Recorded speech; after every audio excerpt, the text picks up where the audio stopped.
welcome to Storytime with HDTHUL. I am HDTHUL, and anyways,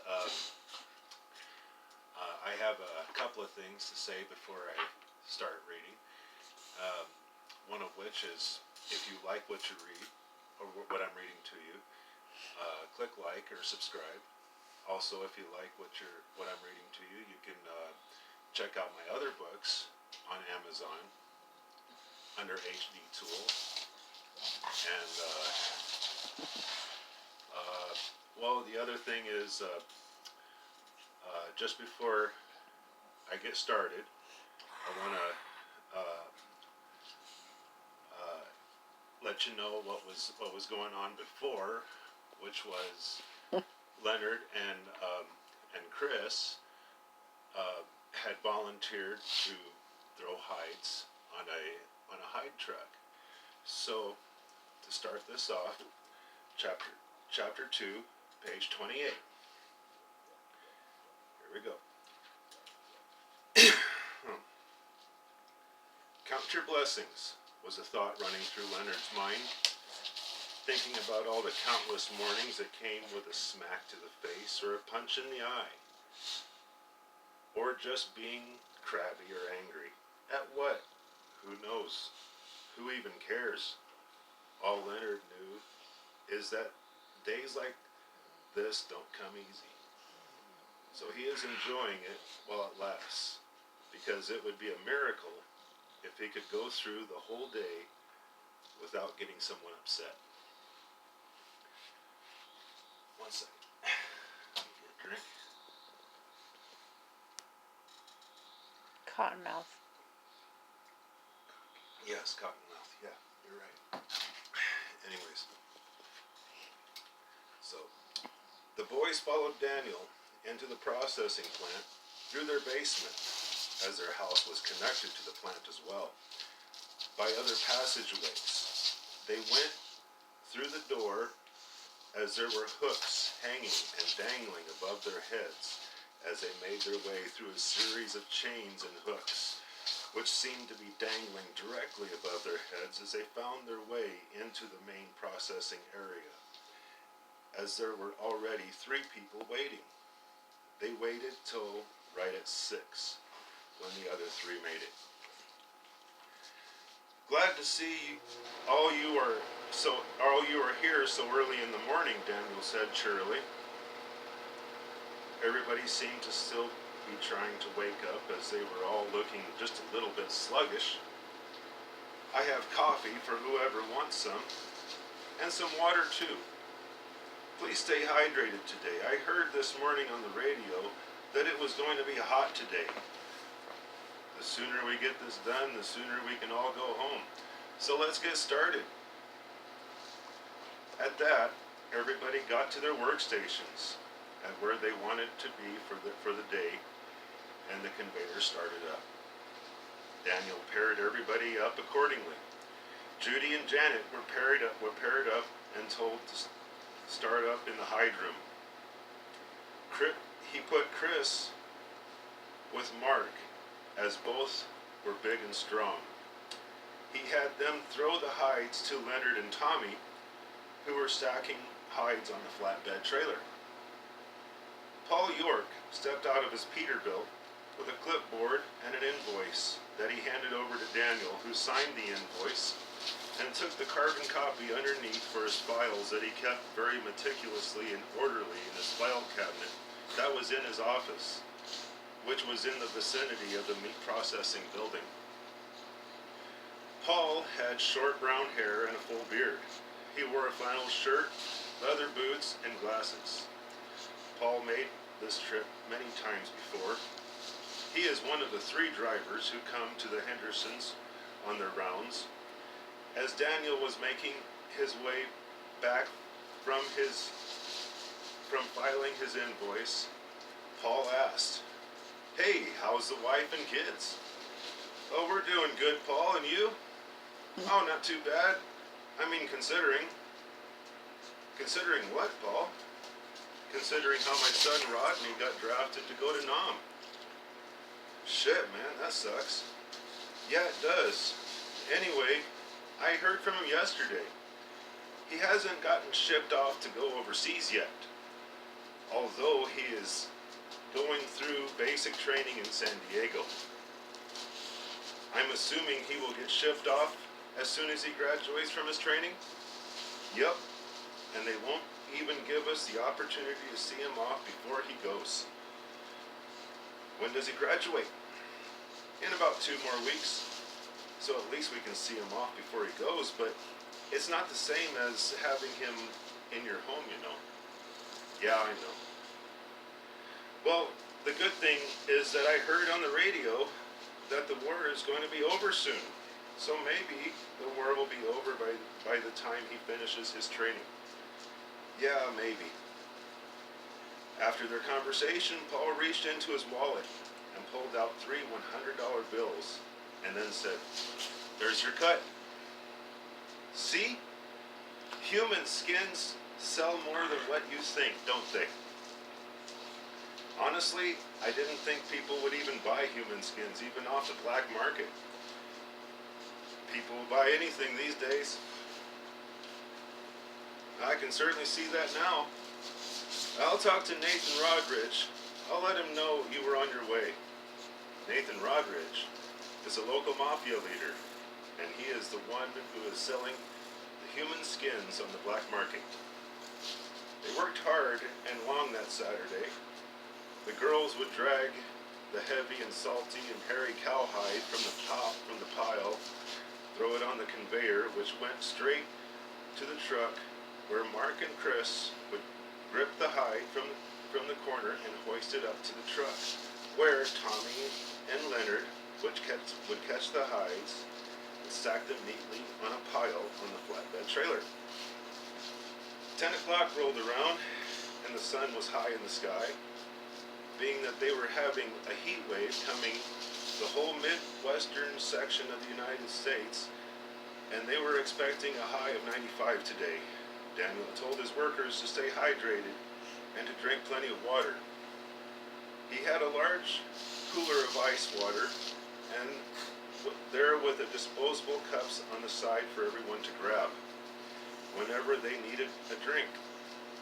The radio was on a religious station, and the pastor was preaching.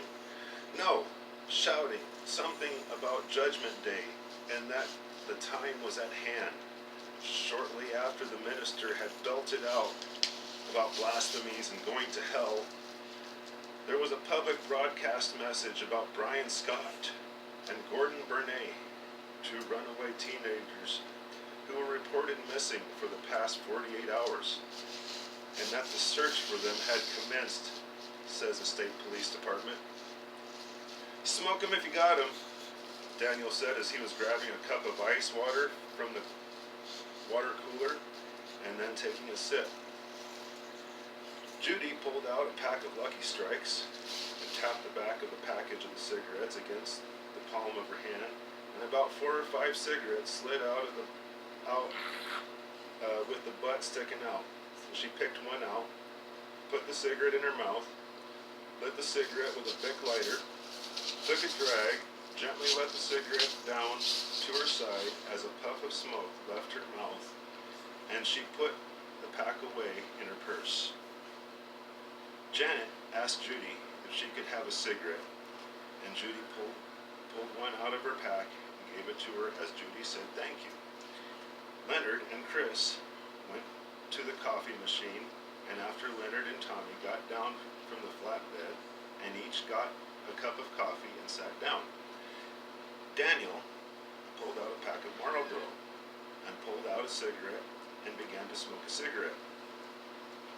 They were all grouped together and having several conversations with each other. And after Daniel looked at his watch and determined that 15 minutes had gone by, he put his cigarette out on the ground and then said, "Okay, break is over. Get back to work now." At that, everybody went back to their workstations and commenced to finishing loading the flatbed with all the different pelts that were sent to the tannery and or the black market. They spent 10 hours of back-breaking labor, loading the flatbed, and finally they were done. The flatbed had 2 stacks of cowhides stacked on pallets, one stack of sheep hide without the wool, 2 stacks of pig hide, one stack labeled miscellaneous. The one that was labeled miscellaneous was supposed to be animal hide that hunters would mainly bring in to get the Hendersons to butcher the animal for with a discounted price. So there was deer skin mainly, but there were other things too, like raccoon, possum, or even wolf and coyote or bear. However, there were probably 4 or 5 human hides that Daniel told his workers to ignore. After one of the girls had stumbled across a human hide with tattoos almost completely covering it. At first, Janet was the one to notice the heart tattoo with the "I love my mama," and she shrieked. Daniel heard her and knew that one of the girls must have come across one of the human hides. He knew that he would have to come across this issue eventually. He came up to the women who seemed to be very fidgety, and he knew why. So he told them that those boys got what they deserved. They were stunned to hear such a thing, and to be quite frank, were now scared for their lives. Now they realized that Daniel was not the person that they thought he was. They quickly realized that he most likely did not have a conscience, and it was just a matter of time before they get picked off too. It was suggested that they join his church, the First Church of the New Blood. At first, they shied away from the idea, but it was told also that by being a member of his church, it pretty much guarantees that Daniel would trust you, because you have to swear an oath to be dedicated to him and the church that he pastors. And if he trusts you, then he will not kill you. So they became members of his church later on because of their fear of him, as most of his followers do as well. When they were done, Paul climbed back into his rig, started it up, and the truck shook violently after he turned the ignition, and black smoke came out of the stack pipe, connected to the exhaust. The tractor and trailer got back on the road and was eventually out of sight. Everybody else got into their vehicles and dispersed and went home. Chris and Leonard were hot and sweaty and stinky. They went back into their home and took a shower and changed their clothes. Tabitha was waiting for her boys in the living room, standing by the staircase, after they had changed and were coming down the stairs. She was laughing as she was holding a knife in her hand. Neither of the boys could possibly anticipate what could happen next. She laughed and giggled. Her hand was slightly covering her mouth, as her other hand was loosely holding the large butcher knife dangling past her thigh. There was blood soaking through her dress in the front. Blood dripped from the point of the blade. "The voices!" she giggled. Her boys couldn't move from the bottom step, as they were mesmerized by her bizarre behavior. "The voices! Oh, the voices! They come from everywhere!" She was dreamily moving her head around as she spoke, and then looked straight at Leonard. Leonard was dumbfounded and couldn't speak. "Mama?" Leonard said in a voice of panic. "Leonard, you were right. My daughter is dead. You must take her place now, Lenny." She began to move closer to him, letting the knife swing with her steps as she moved closer to her son. "Tabitha!" Daniel called out. Tabitha turned sharply towards Daniel. "Put the knife down, Tabby." Daniel was trying to calm her down. "Come on, lay down here. Yeah, there. Now just breathe. Are you okay?" Daniel was guiding her to sit down as he could see that she is seriously hurt. She was calming down with Daniel's loving voice as she turned to look at him in his eyes and said, "Let me go. Boys, call the ambulance, hurry." Leonard rushed past them and through the living room to the rotary phone sitting on the counter. He looked up on the paper hung on the wall that was stating important phone numbers. He moved his finger along the list of numbers until he got to the one that said ambulance. He dialed the numbers on the rotary phone as fast as he could turn the rotary and told the ambulance personnel on the other end his address and said that his mother could be bleeding to death. The ambulance personnel on the other end told him to remain calm and help should be there soon. In the meantime, while they were waiting for the ambulance, Daniel lifted her dress over her belly where there were several slashes across her abdomen and blood was seeping from her belly button down to the carpet. Daniel took off his shirt and began to clean her wound. He was blotting it, dabbing the cuts with his shirt, soaking his shirt with her blood. "Oh, Tabby, why did you cut yourself like this?" "The voices, Daniel. They are all around me. They told me to cut myself. If I didn't, the voices wouldn't shut up." Finally, the ambulance arrived. The flashing red lights were reflecting through the windows of the house. The EMTs came in through the front door with a stretcher.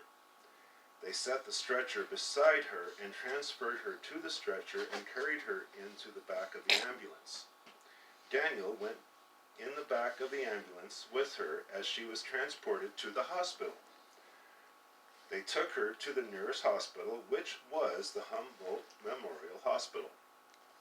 Daniel stayed by her side the whole time. Upon arriving at the hospital, Tabitha was sent to the ER, where they finally stopped the bleeding and stabilized her condition.